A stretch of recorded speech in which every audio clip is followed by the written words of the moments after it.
Alright everybody, welcome back for another video. This week it's going to be a quick one. One of the things I've always wondered when I'm out backpacking, I only own 3-season tents, and one of the things I've always wondered is if I got out there and I'm hiking and a sudden snowstorm came up on me in the wintertime, number one, obviously I didn't do my research, check the weather, but besides that, could I actually survive a snowstorm in a 3-season tent? So I've actually broke out one of my old tents here that I'm going to set up here. We're on the eve of the blizzard of Winter Storm Keenan here. We're supposed to be getting about a foot of snow, a lot of high winds, could be some power outages and some other fun stuff here. So I'm going to set up this tent here and we're going to give it a shot and see how we end up. I'm not actually going to sleep in the tent, but tomorrow after the storm's over, I'm going to kind of see how the inside did, and I'm going to kind of gauge it on that, whether it would be an appropriate scenario there, to use a 3-season tent in a snowstorm. So the tent I'm using is the REI Quarter Dome T2 Plus. This thing is a tank. Going on like 12 or probably 15 years old now. I don't use it for camping anymore or hiking. I've set it up in the backyard a few times for my kids. But man, this thing survived some pretty hefty winds one time, a couple times out there camping, 40-mile-an-hour sustained winds with higher gusts. Made it through just fine. So this is the one I'm actually going to set up out back here in my backyard. And I apologize for all the car noise. It's a busy road. But I didn't want to use any of my new tents, obviously, because we could have trees down and everything else out of this storm. And with the winds, I didn't want to risk damaging them. So bear with me while I get this set up, and we'll give it a shot.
Alright, tent is set up. Already starting to come down pretty good now. This actually isn't even the storm. This is a little clipper that's coming down before the storm. One thing I like about this tent is it is able to get the profile for the rainfly way down near the ground. You only got a couple inches of clearance on the bottom if you really pull it down snug to the ground. But it's great for keeping the rain out and the wind out, and in this case probably the snow. So we're going to test that theory out. One of the things about this tent, since it's so old, has no waterproofing whatsoever on the fly. I don't think it's going to matter in this case because snow's not really due to melt. It's going to be really, really cold air coming behind the storm. So I don't plan on sleeping in it unless I get really brave. But no, I don't think it's going to happen. So again, the question is, if I was caught out in a storm up in the mountains, would this thing protect me sufficiently in a snowstorm with high winds and high snowfall amounts? So I'll check back with you tomorrow and we'll find out.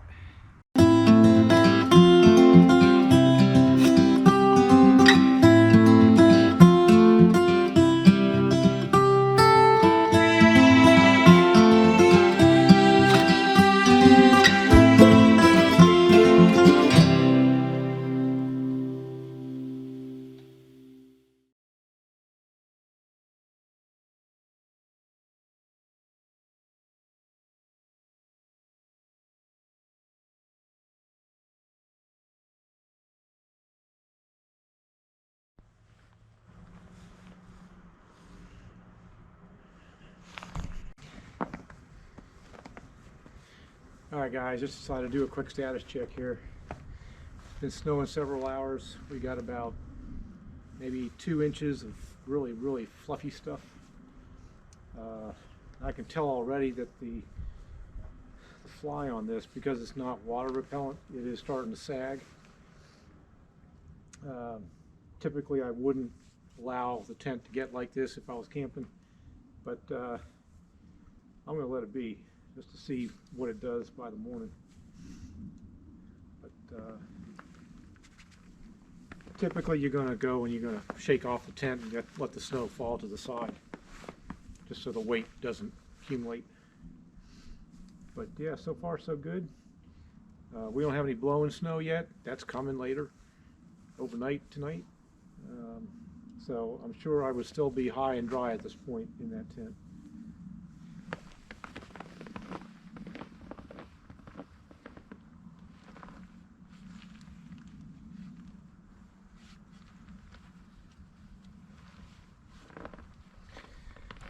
Yeah, the air vent's still good. The snow's not getting up in there. When this wind starts, it's going to be coming from that direction. I actually left this air vent on this side closed. It's got another one on the other side that's open. Just kind of simulate what I would actually do in the storm.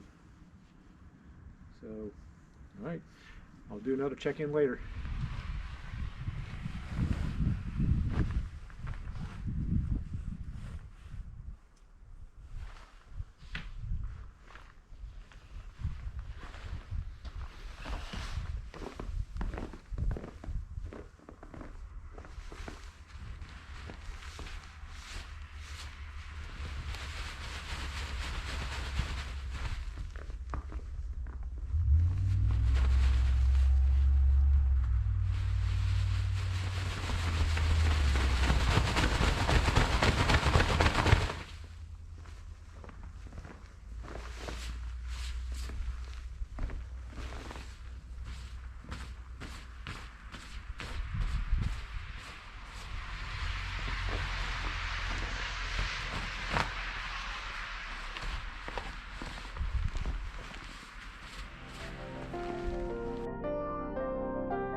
Okay, here it is, one day after the storm. Weather's cleared up, storm's out of the way out in the ocean at this point.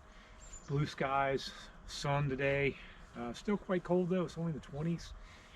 But yeah, let's take a look at the tent and see what happened. So the wind picked up towards the back end of the storm, and you can see it pretty much blew everything off the top. What little did accumulate was sliding down around the outside of the tent here on the ground. Like you can see right here, it piled up pretty good. On the back side over here was the wind actually shifted, and it was coming from this direction, so a lot of this drifted up against the tent here, and this is the side that started caving in again.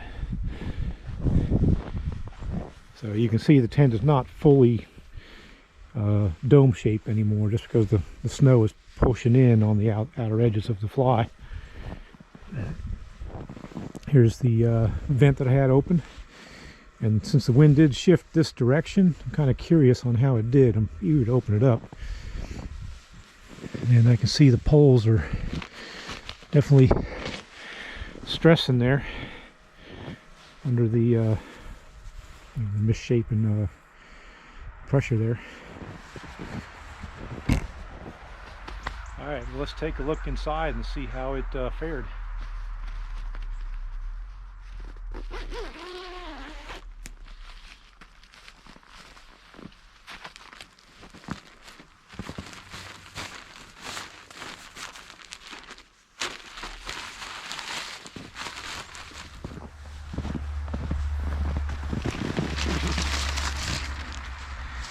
So the edges of the tent where the fly was pushing down on it, you can see it's got actually some snow piled up on the top of it. That's probably where the drifts were leaking up underneath the fly. It's okay.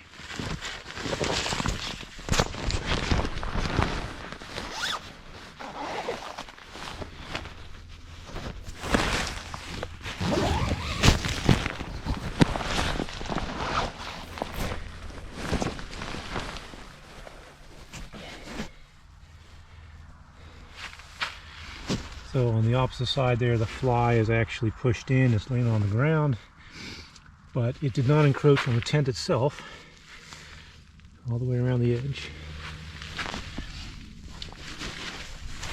On the ends though, where the drifts were coming in, definitely you lost some footage inside the tent. And as you can see here, that's all wet. Soaking wet from the snow seeping through the tent. It is a bathtub floor. It's pretty much waterproof, but when you get stuff, you know, soaking into the tent for that long, bathtub floor doesn't really matter. But yeah, that's interesting. I like the integrity of this tent. I'm gonna have to take a look at the poles because they do look pretty bent in some of the locations, especially the big long ridge pole that goes along the top. There's two shorter orange ones that pop the tent out and keep it up high, but the longer silver ridge pole that goes from corner to corner looks like it might be bent, but I won't know that until I actually take it out. But other than that, inside the floor, totally dry. So I've got some summary comments on the success or failure of this, and we'll talk about that in a little bit. Right now I'm going to go outside and clear off the outside of the tent and get it back out to its original structure shape.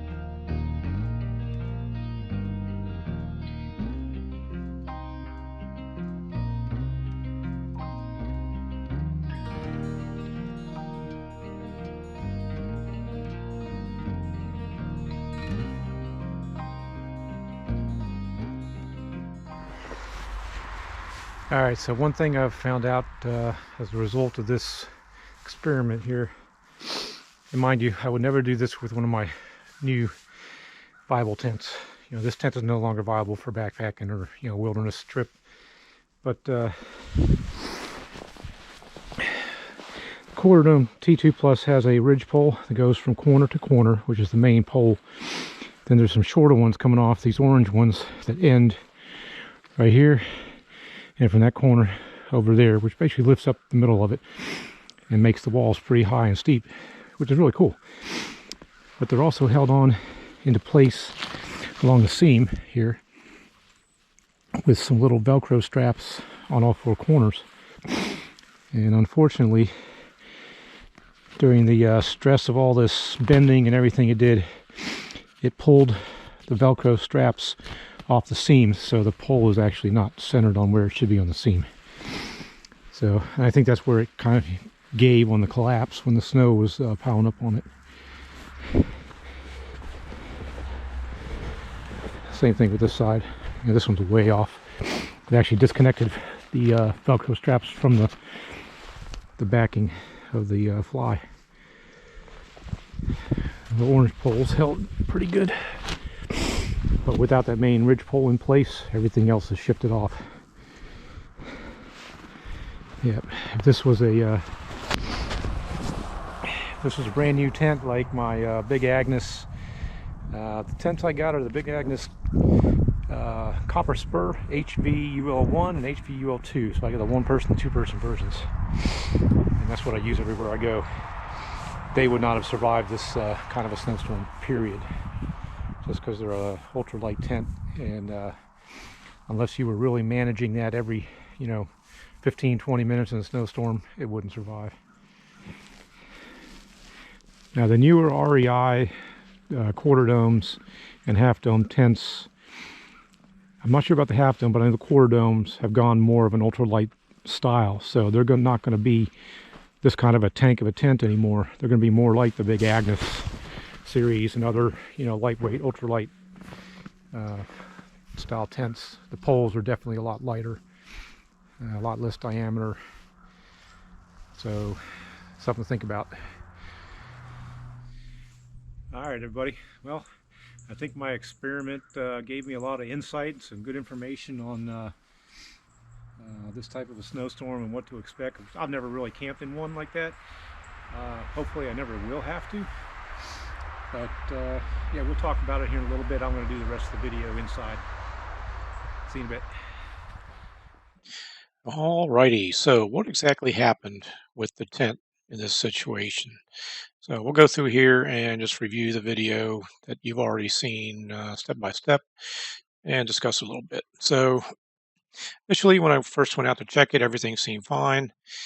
There was some snow piling on top of the tent and collecting on the tent. It was sticking because of the lower waterproofness of the side of the tent. But it hadn't really done much at this point. So early in the morning, the first collapse happened. And as you can see, it was definitely 100% collapse. I mean, there wasn't even enough room here for me to sit up in the tent if I was still in it. I went out and I started brushing the snow off. I cleared the snow off from around the perimeter of the tent. Sorry. And as soon as I did that, everything came right back up. The tent bounced back, as you can see here. So at this point, I was smart enough to turn my back porch light on so you could actually see something. But anyways, a few more hours. This is when the winds really started to pick up. And I apologize, it did lose focus for a little bit here. I did correct that, but here is collapse number 2. Wasn't quite as far down as the first one. That's only because I think I caught it. And again, I went out and I cleared out the tent again, and boom, everything back right up to the original dome shape. So I'm really impressed with this older style of tent. I wish they were light enough to carry them around these days, but I have no interest in carrying a 5 or 6 pound tent anymore. So as the night progressed, more and more snow piled up, but the more the wind started to pick up, more snow was blown off the tent and away from the tent. I know it was still collecting some down here on the bottom, but it did not actually collapse again on me. So here it is next morning, final condition of the tent. You can see the winds were pretty blown at this point. And again, this is time lapse, so you're not going to really see the wind and snow blowing like it really was. And yeah, I went out and we took the tour of the tent. You can see right here where the drifts had piled up against the outside of the tent here. And basically, this is what caused the whole collapse situation. As the snow encroaches up the side of the tent, it puts more and more pressure on these poles, and eventually that one straight ridge pole folded into an S shape right here. And that's why it folded down. So I'm going to put the picture right back here to the after storm. So in hindsight, if I was inside this tent and I could manage the snow piling up around the tent, I think it was definitely going to be a tent that would keep me warm, keep me dry, keep me safe. But it's something you have to remember. This is a 3-season tent. It was never intended on being in this situation, in those conditions. But in a pinch, yes, I think this would have actually been survivable. Again, my disclaimer, I am not a winter survival expert or a winter camping expert, so please do not attempt this at home. Do not go out and try and camp in a blizzard. So how would you manage a tent in a snowstorm like this? Well, basically, first of all, you're going to want to, from the inside, shake the tent periodically. I'd say every 15, 20 minutes from what I saw in this particular storm. You get this collection up on top. And as you do that, what's going to happen is the snow is going to slide down the side of the tent and eventually collect around the base of the tent. This is both good and bad. It's good in the sense that it's going to end up keeping the snow from blowing up underneath you because it's all pretty sealed off. The bad part is you're losing your ventilation on the inside. Yeah, I've got the ventilation caps on the top, but it's meant for air to flow in from the bottom and go out the top. So you're going to get increased condensation inside the tent. So again, I am not a winter expert. My disclaimer here is you need to do your own research for safety tips on how to camp in winter situations. But I have found a few pointers online that you can find as well, and I'll go ahead and list them here. So if you are going to be out in areas where there's a possibility of snow, especially in the mountains, number one, always check your weather and snow reports ahead of time so you know what to expect. And a sneak up and a sneak blizzard is not going to surprise you. Second point is don't go alone if you can, especially in higher elevations and situations where you might have inclement weather. Definitely want a partner in case one of you runs into trouble, the other one can help. And number three, you want to take gear that's appropriate for your outing. Is your tent fit for winter conditions? If it's not, you probably don't want to be taking it out on a possibility of a snowstorm. Number four, you definitely want to have a winter-rated sleeping bag and other gear that you're carrying. Those will definitely help keeping you warm in the situation where you got to hunker down. A sleeping pad, whether it be a closed foam or an inflatable mattress with a high R rating, will help keep you off that snow, and you won't have that heat loss on the transfer between you and the ground. Number five, definitely want to have a camping stove if possible with you, but again, don't use it inside the tent. Use it outside the tent when it's safe to do so. If you use it inside the tent, you run the risk of becoming poisoned and possibly injuring yourself and other people. Number six, take extra food and water with you at all times. If you do have to hunker down for a day or two because of a snowstorm, you might run out of food. That extra day or two of food will help you make it through that storm and have enough energy to pack out. Next point, carry a snow shovel if possible, especially if you know you're going to be in a snow situation. That's going to help you manage that snow around the tent. You could also dig in and create other types of shelters along with the tent that might be a better option. And the final plan, which should have been the first one, is always tell somebody your plans and where you're going to be. If possible, carry an inReach, a spot, or other device where you can communicate your location to loved ones to tell them that where you're at, or even to emergency personnel to give them your location in case a rescue is warranted. All right, well, that concludes this video. I hope you find this information and experiment useful.